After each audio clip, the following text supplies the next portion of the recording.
Why Finland has Europe's most capable military? Explained. I mean, I do know why, but come on. I mean, I really like to watch these videos. Even though I already know the reason, I will still be gaining more information. So yeah, without any further ado, let's check it out.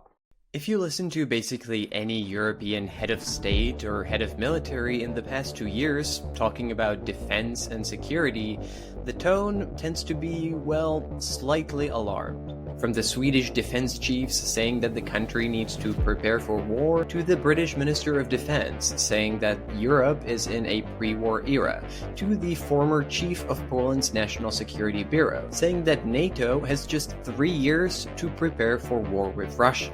And that's just few examples. But there is one country that seems to be a lot more relaxed and whose leadership is reassuring rather than anxious when talking about this topic, even though it shares a border with Russia, and even though it has personal experiences with Russian aggression in the 20th century, Finland.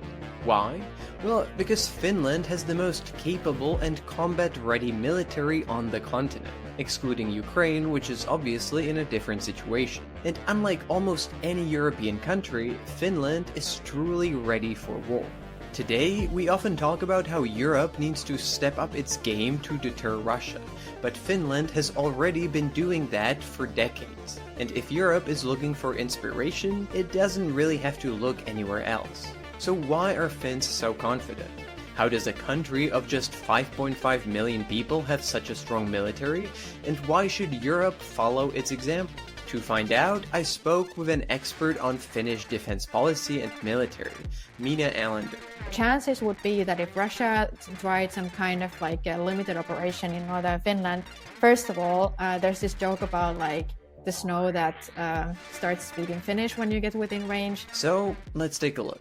Now, the first part of a preparedness for war are the numbers, whether you have the mass of people, the capacity to train them, and the equipment that they can use. After all, one of the advantages that Russia has always had is the ability to just throw bodies at their opponents, and without the ability to field a significant force, any fight would be very short-lived. And despite having a small population, in this regard, Finland really delivers. Although it only has a small force of 24,000 professional full-time soldiers, in case of war, it can quickly mobilize to a wartime strength of 280,000 soldiers by calling up reservists who know exactly what position in which unit they would go to, and train for that on a regular basis. I made a reaction to a very interesting video. It was about the Finnish conscription. I'm gonna link it at the end of the video. Wow, you should watch that if you haven't. It was so beautiful. I mean, if you're a Finn, you definitely know about your conscription, but if you're a foreigner watching this video. That means that within just a few weeks, Finland can call up to arms roughly 5% of its population, which is a number comparable to Israel. But on top of that, it also has a pool of almost 900,000 reservists, men and women who have received military training and can be called up to replace losses in case of war. And although that would probably be difficult for the economy, Finland is, at least in theory, prepared to call up roughly 20% of its population, which is already trained and ready to fight in case it really needed to. And just to put this into perspective, if the UK, which is roughly 12 times larger population than Finland, would adopt the same model, it should be ready to mobilize 3 million soldiers, with another 10 million in reserves to draw from. And if we apply the same ratio to the US, the United States would have 16 million soldiers in wartime strength and 55 million in reserves. Now, these sound like absurd numbers because neither of the two countries would likely ever be able to train or equip nearly as many people. But in case of Finland, these numbers are real, and they are not just on paper. There are real people with training under their belt and equipment waiting for them in storage in time of need. So this is sort of the big difference, like kind of like the point of departure is a very different one. Many other European countries now have to turn the ship around like 180 degrees because they went all in on this expeditionary force model, focus on crisis management and so on, where you have like a small mobile force and almost nobody kept up this Finnish style, old school, large reserve. And it's not just the people. Finland has been one of the major supporters of Ukraine, supplying military equipment for the entire duration of the war. And the reason it's been able to do that is because it has everything that other European nations don't have, including many things that prior to the war in Ukraine have been considered outdated and unnecessary. Finland has, for example, something like 600 tanks, probably the strongest artillery force in Europe, and massive stocks of ammunition, so that it can actually keep fighting longer than a week. According to the Finnish top general, on a per capita basis, Finland has the most firepower. And it makes sense, you don't want to repeat what happened in the past during the Winter War and the continuation war in Europe. And it has the kind of equipment that is needed to fight exactly the kind of war that we see in Ukraine. Grinding, attritional war with high losses, and high rate of consumption of material and ammunition.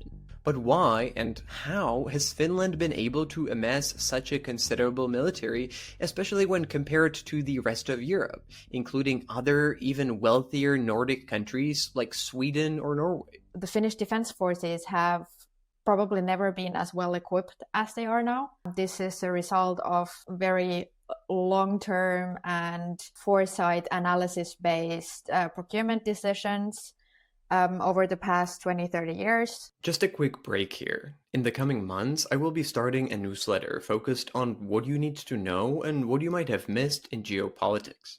It's completely free and you can already sign up for it, and it would be quite helpful if you do that. You can find the link for the sign up in the description below.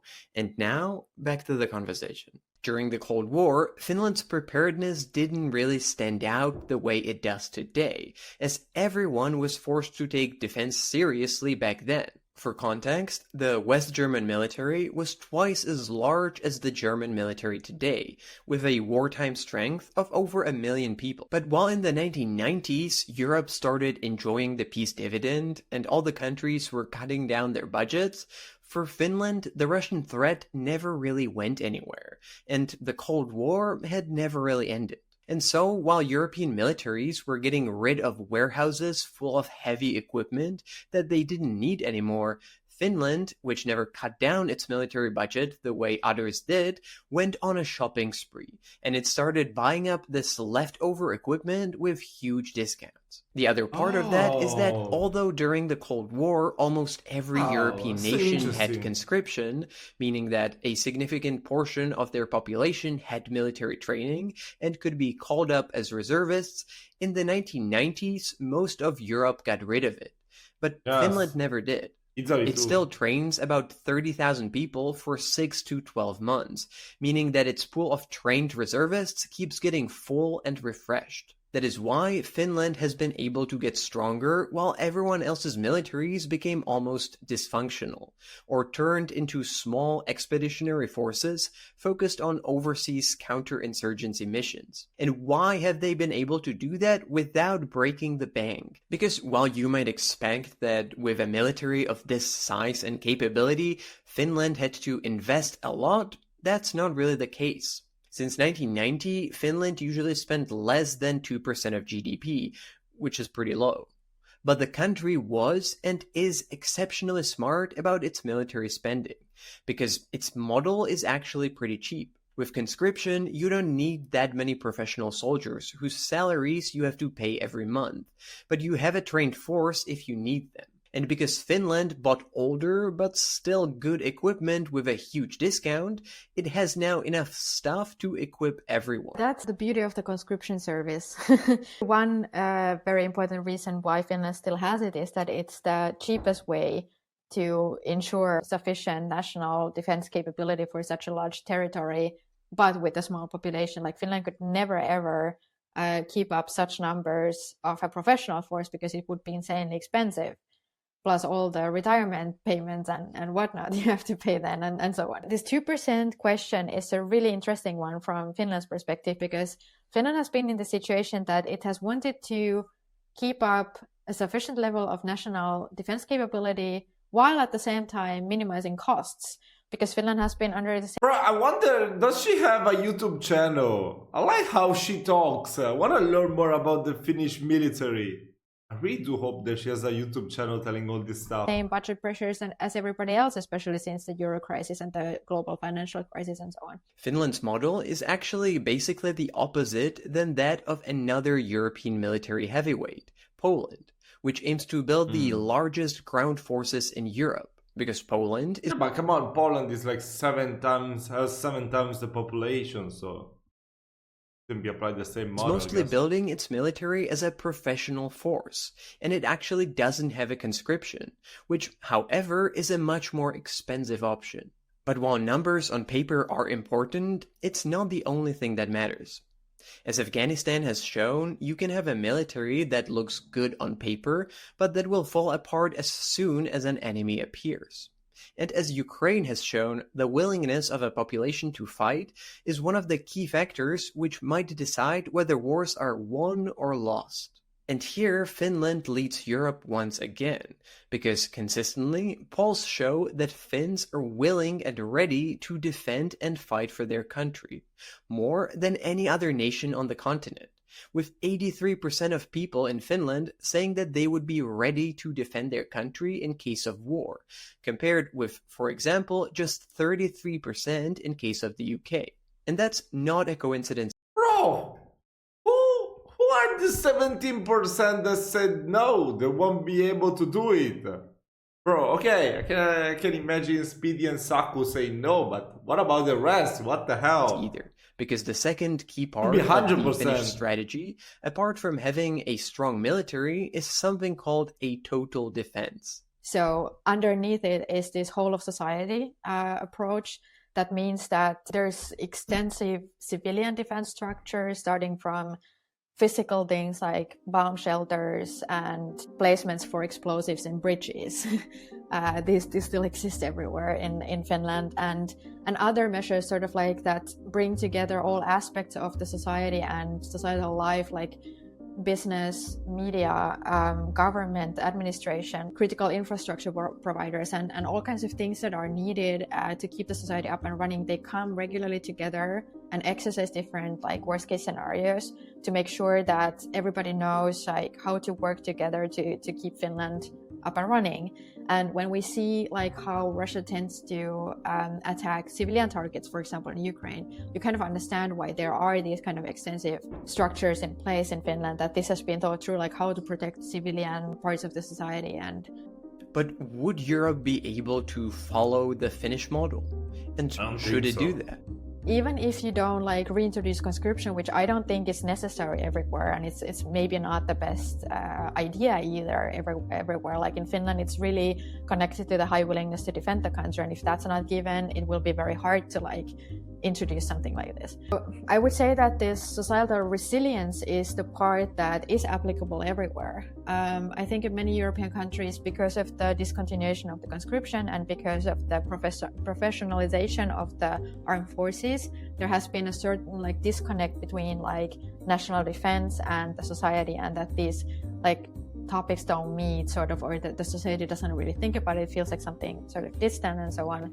But I think that this overall resilience thinking, that you improve governmental cooperation across different ministries and levels of administration, and to take this more holistic view of potential threats, because that's precisely the case right now. We hear all these reports about Russia planning sabotage attacks and so on. So these are very like complex matters. Like it's not so straightforward that now we have peace and then we have war and there's some kind of clear-cut sort of moment in between. I think that's at least definitely something that could be exported.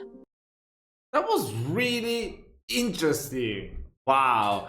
But I feel like, I mean, I don't know much about other countries, but I feel like in Italy, the conscript, if it was mandatory, it would be kind of bullshit. It wouldn't be as cool as the one in Finland, where they teach you lots of stuff that could help you throughout life.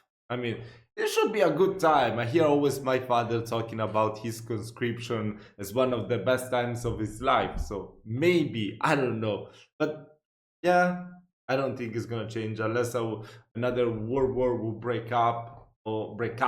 sorry, or another war in Europe will surge, then yes, definitely they will be doing mandatory conscription everywhere in Europe, but for now, no. So what do you think? Did they explain the Finnish military well, or I don't know, you don't agree with some points they made, so you want to share more informations? Definitely up for reading all the comments and learn something new as usual. So yeah, guys, I really do hope you enjoyed this video. Keep on recommending me more amazing videos, and I will see you very soon.